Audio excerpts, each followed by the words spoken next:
Que nous soyons citoyens, familles, professionnels ou encore élus, nul n'est censé ignorer la loi. Mais la loi est-elle accessible, lisible pour le plus grand nombre lorsqu'elle concerne, entre autres, l'enfance et la protection de l'enfance? Nous recevons Madame Quiriot. Madame, bonjour. Bonjour.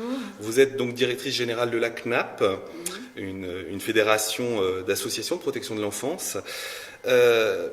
Première question, est-ce que vous pourriez revenir sur les fondements même de cette loi de 2007 et surtout sur les principaux défis qui l'accompagnent? Écoutez, cette loi ne réforme pas en profondeur, on va dire, la protection de l'enfance, puisque la protection de l'enfance s'est construite au fil du temps. En revanche, elle tente de donner un cap, des orientations sur des grands principes d'action, et notamment mettant, si vous voulez, en avant, en tout cas, la primauté des droits de l'enfant. C'est à partir de là que la loi s'est construite. Mettre en avant les droits de l'enfant, ne serait-ce que pour être à l'écoute des besoins de chaque enfant, d'être attentif à ce qu'ils expriment, d'être attentif également à ce que cela puisse se faire, si possible, avec ses parents, sa famille, son environnement.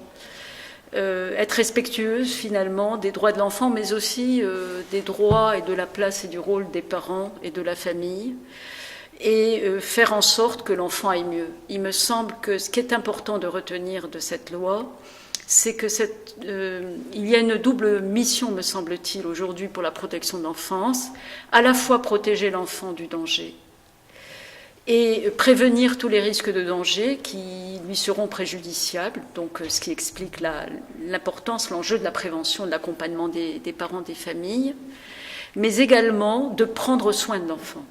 Une fois protégé, il ne s'agit pas simplement de le mettre à l'abri et de revenir sur cette histoire sans cesse, mais au contraire de faire un projet pour lui, de regarder l'avenir, d'être attentif à ses besoins, à son développement, donc en fait à son évolution.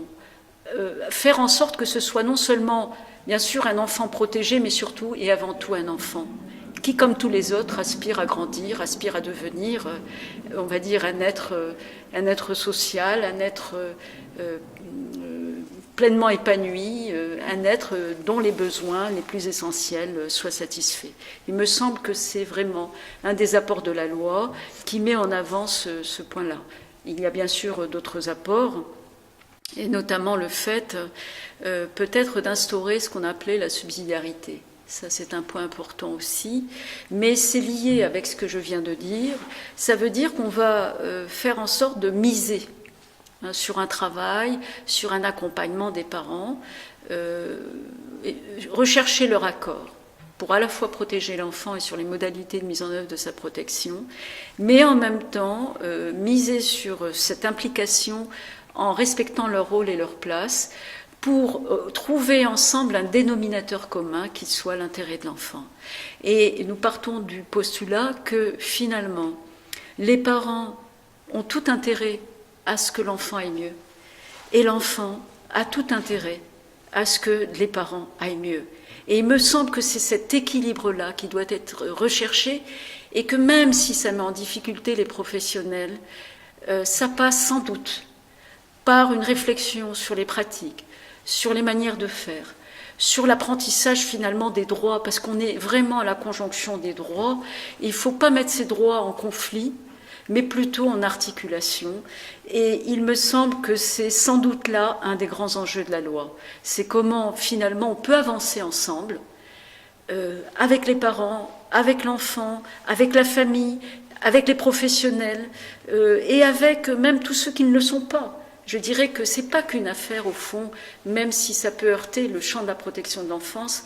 Et c'est peut-être là, dans l'esprit de la loi, c'est de dire, au fond, certes, la protection de l'enfance est une affaire avant tout de professionnels, de politiques, etc., mais pas seulement. C'est de reconnaître, et vous parliez de la lisibilité, de la visibilité qu'on peut avoir de la protection de l'enfance. Il me semble qu'on a un pas à faire dans ce qui est finalement la vie de l'enfant, la vie ordinaire. Et peut-être à cet égard, ouvrir cette protection de l'enfance dans la vie, dans son temps, et peut-être associer aussi tous les acteurs de la protection de la société civile pour agir en faveur de la protection de l'enfance. Alors justement, Madame, écho à ma seconde question, la loi est pour tous. Vous avez effectivement abordé la question de cette grande diversité de protagonistes autour du défi de la protection de l'enfance. Compte tenu de cette grande diversité, de cette singularité des situations, comment bâtir et incarner cette loi à l'échelle d'un territoire ou des territoires ? Il est vrai que la diversité des acteurs qui peuvent être mobilisés à un titre ou à un autre autour de l'enfant, de par leur cœur de métier, de par leurs compétences, fait que ça apporte de la complexité. Qui plus est, ces acteurs s'appuient sur des références, on va dire, textuelles qui sont différentes. Mais au bout du compte, c'est un peu comme trouver le dénominateur commun entre ses parents et l'enfant. Il me semble que, à partir du moment où nous sommes convergents sur la finalité de l'action, sur ce que chacun peut apporter pour aider l'enfant et sa famille à aller mieux, ça veut dire que chacun, finalement, doit se mettre autour de la table pour discuter justement de la situation de l'enfant, chacun apportant son regard, sa compétence, son expertise, le médecin, l'éducateur, le magistrat, et ainsi de suite, pour approcher justement cet enfant, parce que l'enfant est un être complexe, comme tout un chacun. On n'est pas que sujet éducatif ou sujet de soins ou sujet scolaire, etc. L'enfant, c'est un être entier, et je crois que c'est ça qui est important de dire, c'est qu'on souhaite ouvrir ce regard dans la complexité de l'enfant, dans sa globalité, et de fait associer toutes ces expertises, ces compétences, ces regards sur l'enfant pour être plus en mesure de l'aider, parce qu'il nous semble qu'un seul professionnel ne pourra pas porter toute la problématique de l'enfant. Par exemple, un éducateur tout seul ne pourra pas porter tout ce qui peut faire la complexité d'un enfant. Et de ce fait, l'enjeu là, c'est comment on travaille ensemble. Mais comment on travaille ensemble ? Avant d'en être à ce stade-là, c'est quel est le cadre favorisant pour travailler ensemble ?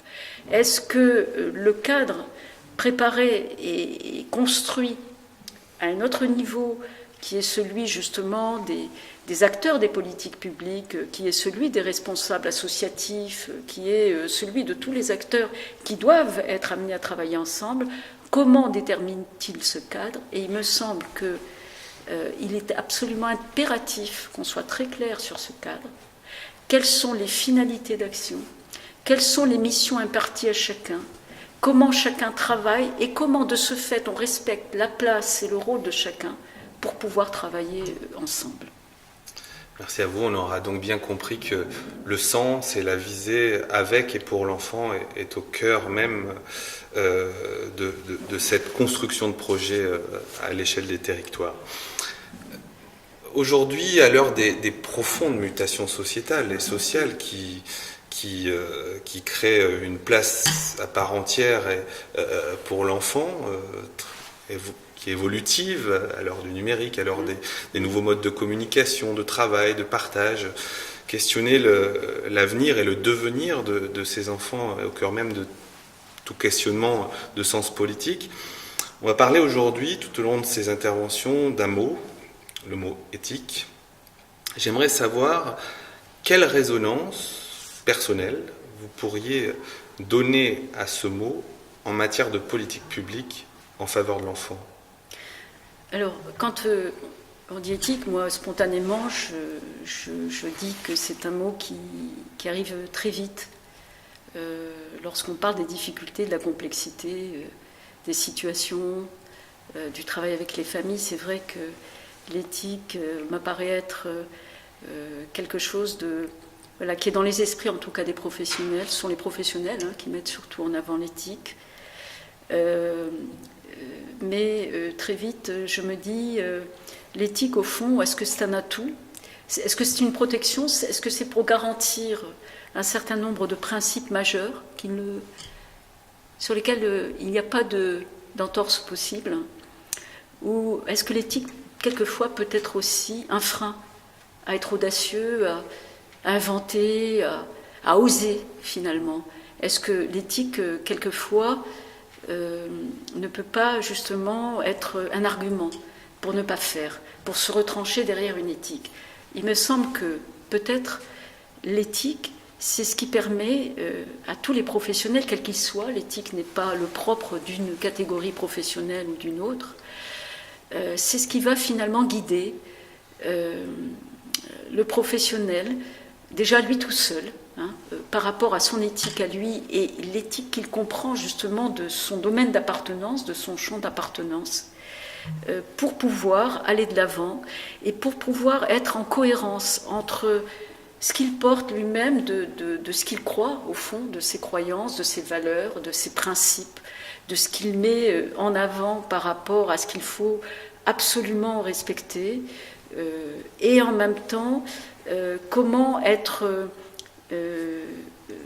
s'appuyer sur cette éthique pour construire justement des réponses, pour avancer avec l'enfant et sa famille, tout en étant confronté quelquefois à des problèmes justement qu'il se pose par rapport à son éthique.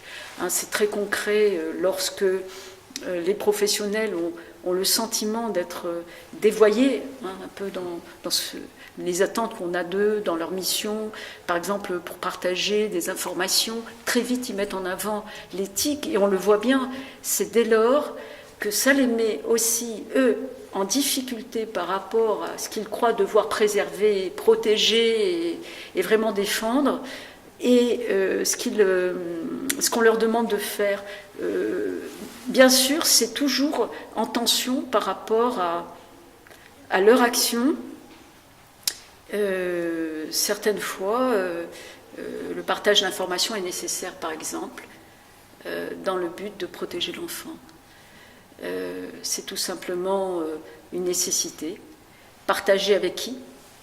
Partager dans un cadre qui soit clair, partager avec d'autres professionnels qui soient amenés aussi à se déterminer sur le sort de l'enfant, à ce qu'il convient de faire. Partager, non pas pour partager, mais partager pour des finalités, des objectifs. Et il me semble que quelquefois, quand on est bien au clair sur les finalités, quand on est bien au clair sur la raison d'être et cet intérêt supérieur, au fond, de la mission de l'enfant, etc., permet quelquefois d'être en concordance. Encore une fois, l'éthique suppose qu'on soit bien au clair sur ce que ça recouvre, mais en même temps que l'on ne soit bien au clair sur les missions attendues du professionnel. Et c'est cette rencontre-là qui doit faire qu'à la fois on préserve l'éthique et en même temps on préserve les missions. Voilà. Il me semble que partager l'information pour protéger un enfant, quelque chose qui vient justement interroger l'éthique. On a parlé de sens commun, on a parlé de partage, on a parlé de diversité des acteurs. On ne peut pas finir, pour la dernière minute, sans parler de l'enfant et parler à l'enfant. Je vais vous laisser une dernière minute pour vous adresser effectivement à travers la caméra aux enfants. Oui.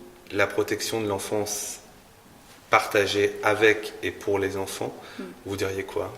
Vous leur diriez quoi? Moi, je leur dirais que la protection de l'enfance, c'est pour eux.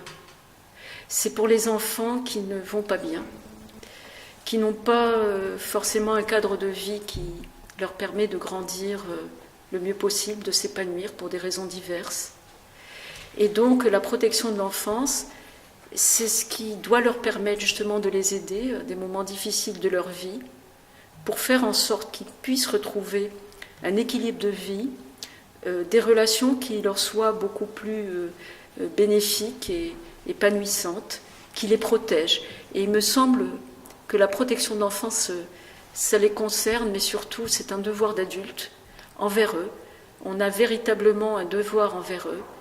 Et la protection de l'enfance, c'est justement à la fois les pouvoirs publics, ce sont tous les professionnels, c'est la société civile qui s'engage pour que les enfants vivent le mieux possible dans notre pays, puissent être protégés, qu'ils soient en sécurité, qu'ils puissent exprimer leurs besoins, qu'ils puissent voir leurs besoins satisfaits. Et ça me paraît absolument indispensable pour que plus tard, quand ils deviennent des adultes, ils soient le mieux possible dans la société. Merci à vous, madame.